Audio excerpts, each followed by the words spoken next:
Hey Leo, welcome to February. Welcome to my channel. I'm Jaylynn and I read for you intuitively. We'll discuss the astrology as we go. So, meditating with you before I started this video. Okay, I got a sense of loss in some way, but I see this huge glow up happening for you around the 20th. So that's positive. The first cards we have are the Two of Cups and the Hierophant. Okay, this could mean marriage for some of you. That might be the topic, or somebody in your life. It could be a Taurus.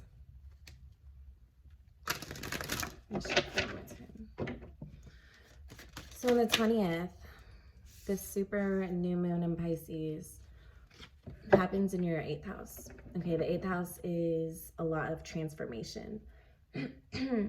Neptune and Venus are already there. Actually, Venus will be moving into your 9th house. Right now it's in your 8th house. So you have a lot of transformation already happening in your life. The next card was the 10 of Wands.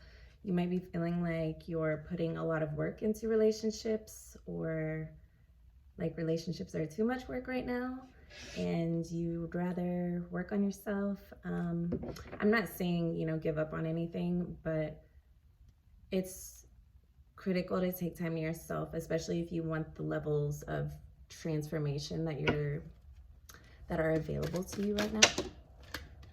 Sorry, I know it's loud. I have like a whole new setup. I got a new desk, a new chair. So, okay. You have the Five of Swords and the Four of Wands. Some of you might be living with someone and thinking of moving away. Some of you might have already. It could be this person just made you feel shady and wasn't all the way up front with you, or maybe they did something behind your back to, disrespect your trust. I see you cutting out things that are really heavy for you, and it is going to create a more stable environment also. So that's good. That's positive. I always thought Valentine's Day should be in Taurus season, because like Aquarius season is not it.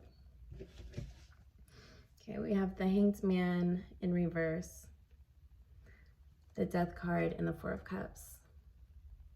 Yeah, you really try to make something work. Oh, we have a surprise card. Okay, and the Eight of Swords. Interesting. So you're definitely moving on from something. You're moving away from things that make you feel trapped or like not enough. This is also a huge sign of transformation. Also, this Death card, the way you do things, the way you work, the way you move. I feel like you're really, really making space for this level up that's taking place, okay? You could be like doing your hair different, dressing different,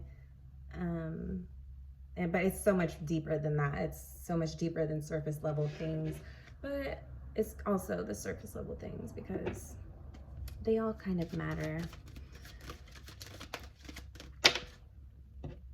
Yeah.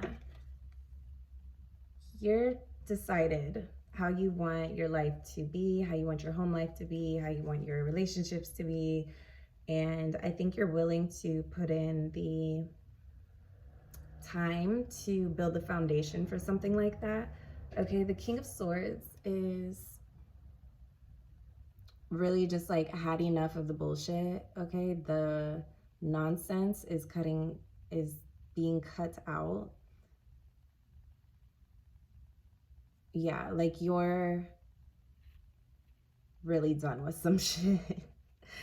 Okay, so for most of you, that is probably a relationship. For others of you, it could be a work situation or even like a family situation. But for a lot of you, it is. Okay, so we recently had this full moon in your sign. And I never question the timing of these readings. I think they always come out at the perfect time. But this full moon in your first house, I think, is what spurred all of this domino effect. Okay, whatever you were doing around the full moon just really made you realize, like, you know, I know what I want and I know what I don't want. And I know how it's not going to go down. So let me create what I want and live that. So there's a lot of empowering energy for you, Leo. There's a lot of motivation to evolve in your own ways and set yourself in a new direction. The same day of the new moon on the 20th, Venus moves into Aries. Okay, and this is going to be in your 9th house. Jupiter's already in your 9th house, as well as Chiron. So there could be some like wounding, like big wounding, healing taking place, especially around relationships, but mostly just like, you know, everything within you. But when Venus moves there, I feel the potential to heal certain relationships and, you know, things that maybe didn't work out as well as you wanted to. If you wanted to make amends with someone, it would probably be after the 20th. Okay. But that's the same day as the new moon. Okay, Venus moves into Aries the same day. So we can evolve ourselves and our relationships, right? Yeah.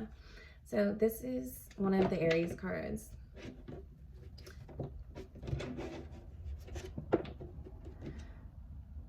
There's also a tendency to fight when Venus is in Aries, perhaps with anyone you care about. Let me put it that way. Okay, the Emperor is, do I want to say strict? Just very grounded, very stable, very no nonsense. I feel like maybe you weren't feeling as safe as you would like to feel in your home situation or a relationship that previously ended or recently ended, I'm sorry. Either way, you're willing to do what it takes to get yourself in a better position. So let's talk more about this glow up coming for you. That's only a week from now.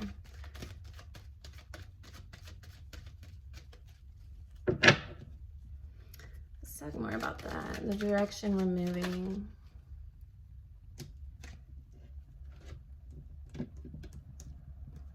Okay, we have the Three of Wands, the Four of Swords, the Star, and the King of Pentacles. Okay, a lot of this has to do with your financial stability.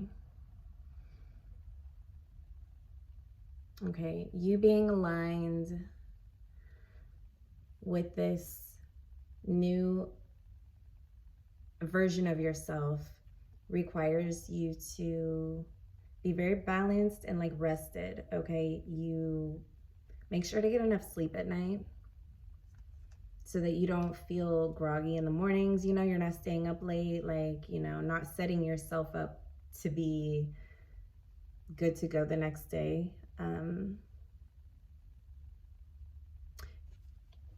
Yeah, I see you finding balance with rest. But it also, these are really big cards, right?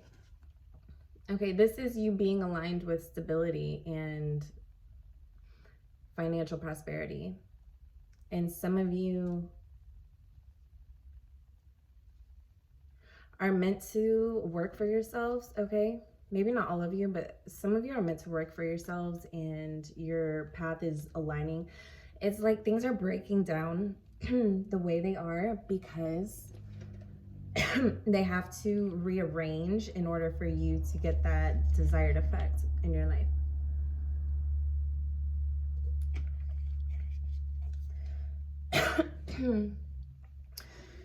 Okay, so this glow up, make sure you're getting enough sleep at night. That's going to help your physical body repair everything also. And you know, I was meditating with you because I was going to do your video yesterday, but I was just like, I wasn't feeling it. But what came up was reticular activating system. And I've heard those words before, but at the time I couldn't have told you what it means. So the basic definition, okay, my definition to share with you. Do your own research, you know, obviously look up what this is, but it's basically a bundle of nerves at the back of the head that contribute to things like, it's like a filter for a thought. So when someone in a large crowd says our name, the RAS is what identifies, right? It like picks it out and like, oh, okay, that's my name. So it has a lot of functions. Like, I'm not going to explain everything, but it's basically a filter. And then some of this is going to help you a lot. And it also has to do with your wakefulness and how sleepy you are like throughout the day. So if that's something you're struggling with, check that out, reticular activating system, and do what you do with that. But yeah, I thought that was interesting. Might be a big part of your glow up. And like, I've listened to Psycho-Cybernetics. I listened to the audiobook, and it really seemed like a tool like that. Like, you know, you set your temperature and the rest of it just takes care of itself, like a cybernetic system, right? So I was really thinking and visualizing that bundle of nerves at the back of the head being like a DVD player, or like whatever, just something that reads information, and you put, you know, the energy and the desires in there, and then your brain helps you manifest. Okay, it's constantly working for your best interests, and that's something to keep in mind too. Okay, so I hope that helps someone. Reticular activating system. I was like, what the fuck is that? Okay, we have the 9 of Wands in reverse. I think some situations that you were emotionally invested in just really got the better of you. Maybe you got focused too much on like the annoyances, or, you know, the annoyances were so much that you couldn't focus on anything else. And this time that you have to yourself right now is literally for your best interest. Like, your growth requires this right now. But, you know, I do see like a divine union too. So I feel like if you split up with someone, they may end up coming back, and you can make your own decisions. I'm never going to tell you what to do, but I do see a divine union with that Hierophant and the 2 of Cups. And here's you, shining with all your gold. The 9 of Pentacles. What else does Leo need to know? I don't feel like that was enough for you for February. Let's see. Let's talk about your astrology. Your full moon is over. Your 7th house. Okay, and if you do have relationship stuff going on right now, or work stuff, it's the 7th house, Mercury, Saturn, and the Sun. It's just a lot of activity, okay? And 7th house is relationships, even business partnerships, things, connections with other people. And so there's some heavy stuff, but it's really just a weeding out, okay? It's like a boiling of the stuff to, like, you know, separate what's keepable and what needs to be strained, okay? I hope that makes sense. Let's see. A lot of transformation. 9th house. You could have, with Chiron and Jupiter, okay, and then when Venus moves into that sign of Aries, you could have a change of heart. If you're going to school for one thing and you're thinking about going to school for something totally different than what you've been studying for maybe long term, there's a reason for that. Okay, there's a reason for that. But I do see that for some of you. Uranus in the 10th house. You've been feeling rebellious. You've been feeling rebellious probably for the past year or so, and I think this glow up is going to serve you so well. Of course, it's so much more than just, you know, bubble baths and new makeup, but I see a fresh start coming for you, and I feel like you're really prepared for it. Okay, and if you were having any doubts, it's definitely coming. So plan for it. What else for Leo? Yeah, The King and the Queen of Pentacles are both out. And here you are on the bottom. I love this card. The Sun. So I definitely see, whether it's someone new or someone you've been with, I definitely see like a perfect match coming for you also. I know tomorrow is Valentine's Day, and you might not have a bunch of plans or anything. If you do, that's great. You know, if you're in a happy relationship, this stuff, the relationship stuff doesn't apply to you. But I do see two matching couples in this reading, and I think we're gonna end it with the Sun on the bottom because, yep, it's all coming, Leo. Okay, so if you want to go deeper in your personal situation, I have mini readings, full readings, and love readings on my website. I'll link that below, and all my socials. So if you want to find me, you can. I'll see you, Leo.